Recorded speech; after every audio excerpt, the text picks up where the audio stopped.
Bonsoir chers amis et visiteurs du blog supersenior.ch. Depuis l'attentat qu'a perpétré un djihadiste converti à la préfecture de police de Paris, la situation politique de la France a été complètement bouleversée.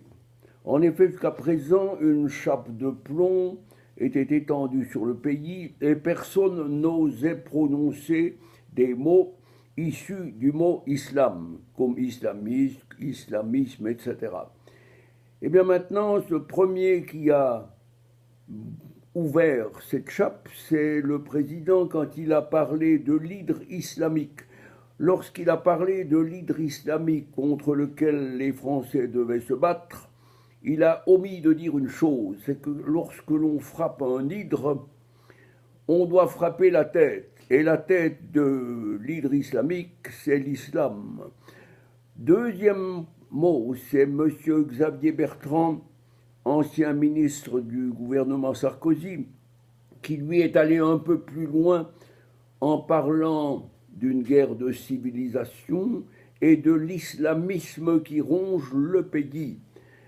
Les jeux sont donc faits, les mots sont prononcés, maintenant on ose dire sans se faire harceler ou insulter.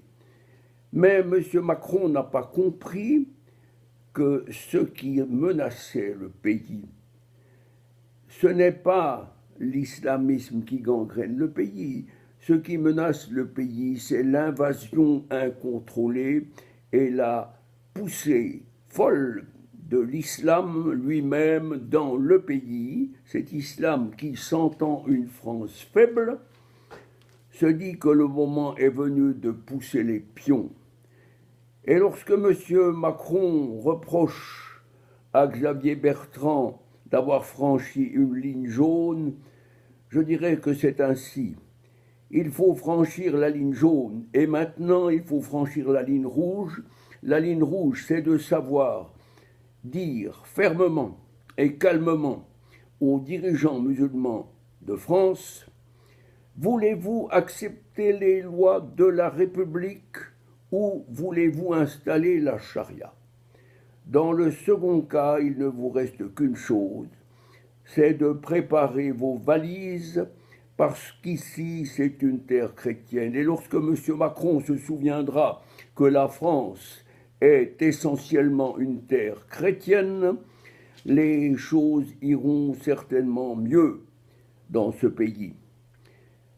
Il est certain que, vu les événements qui se sont passés, il est certain que M. Macron n'aura pas la possibilité de régler le problème lui-même. Pourquoi?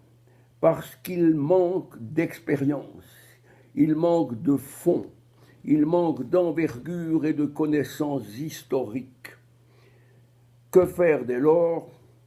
Une seule issue va rester aux Français, c'est de songer à un changement de régime dans la paix et dans la légalité. Et ce changement de régime, ce ne sera pas une 6e République, ce sera vraisemblablement un retour à des valeurs qui seules peuvent restaurer la grandeur de ce pays que fut la France au temps des rois. Vive la monarchie chrétienne qui va revenir. N'en doutez pas, chers amis, vous êtes peut-être sceptiques, mais c'est ainsi que la France retrouvera sa grandeur et sa fierté. Bonne chance. Merci de votre attention.